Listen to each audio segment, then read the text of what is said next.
اللہ کے رسول صلی اللہ علیہ وسلم نے فرمایا، لا يدخل الجنت جسد، وہ بدن جنت میں داخل نہیں ہوگا، غذی بالحرام، جس کی نشو و نما حرام چیزوں سے کی گئی ہو۔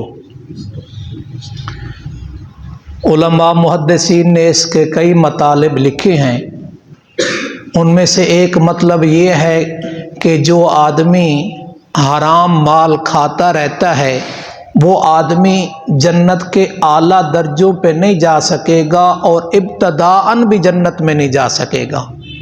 پہلے جہنم میں اس کو پاک کیا جائے گا، اگر ایمان والا ہے تو پھر جنت کا داخلہ تو مل جائے گا لیکن اعلیٰ درجے نصیب نہیں ہوں گے۔ اور مومن آدمی کی سب سے بڑی ضرورت جنت کے اعلیٰ درجے ہیں۔ جنت کے اعلیٰ درجوں پر مومن کو پہنچنے کی کوشش کرنی چاہیے۔ علماء محدثین نے ایک مطلب یہ بھی لکھا ہے کہ جو آدمی حرام مال کو حلال سمجھ کے کھائے گا وہ تو کبھی بھی جنت میں داخل نہیں ہوگا، کیونکہ وہ کافر ہو گیا ہے۔ جو اللہ کے اوامر ہیں، ایک آدمی ایمان کی کمزوری کی وجہ سے اس پر نہیں چل سکتا، نہیں چل رہا، لیکن اللہ کے اوامر کو سچا مانتا ہے، اس کو کبھی نہ کبھی جنت کا داخلہ مل جائے گا۔ لیکن وہ کہتا ہے نماز کیا ہے، یہ روزہ کیا ہے، یہ حج کیا ہے، یہ زکوٰۃ کیا ہے، کچھ نہیں ہے، یہ پردہ کیا ہے۔ اگر اس نے اس کا انکار کر دیا تو پھر وہ کافروں میں شامل ہو جائے گا۔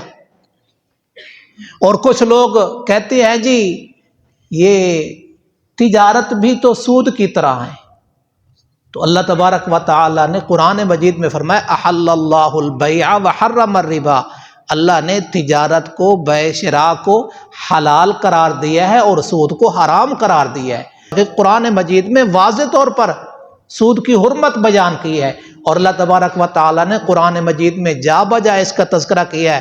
ایک جگہ فرمایا یا ایھا الناس کلوا مما فی الارض حلالا طیبا، اے لوگو کھاؤ تم ان چیزوں کو جو زمین میں اللہ نے حلال اور پاکیزہ چیزیں بنائی ہیں۔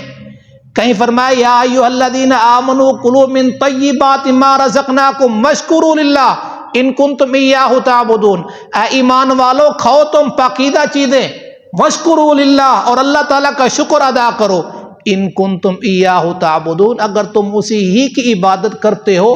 اور ایک حدیث میں آتا ہے مطعمہ حرام وملبسہ حرام ومسکنہ حرام، جس کا کھانا حرام کا، جس کا پینا حرام کا، جس کا لباس حرام کا، فانا یستجاب لہ، تو اس کی پھر دعائیں کہاں قبول ہوگی؟ اس کی دعائیں قبول نہیں ہوگی۔ تو اس لیے حلال روزی کا دینی بھی فائدہ ہے، جسمانی بھی فائدہ ہے، روحانی بھی فائدہ ہے۔ جو شخص اپنی اولاد کے لیے حلال روزی کی تلاش کرتا ہے، کل قیامت کے دن اللہ تعالیٰ سے ایسی ملاقات ہوگی کہ اس کا چہرہ 14ویں کے چاند کتنا چمک رہا ہوگا۔ اور انسان اپنی اولاد کے لیے حلال کمائی کی کوشش کرتا ہے، حلال روزی تلاش کرتا ہے، تو اللہ تعالیٰ اس کی اولاد کو بھی اس کا فرما بردار بنا دیتا ہے، دنیاوی بھی فائدہ ہے۔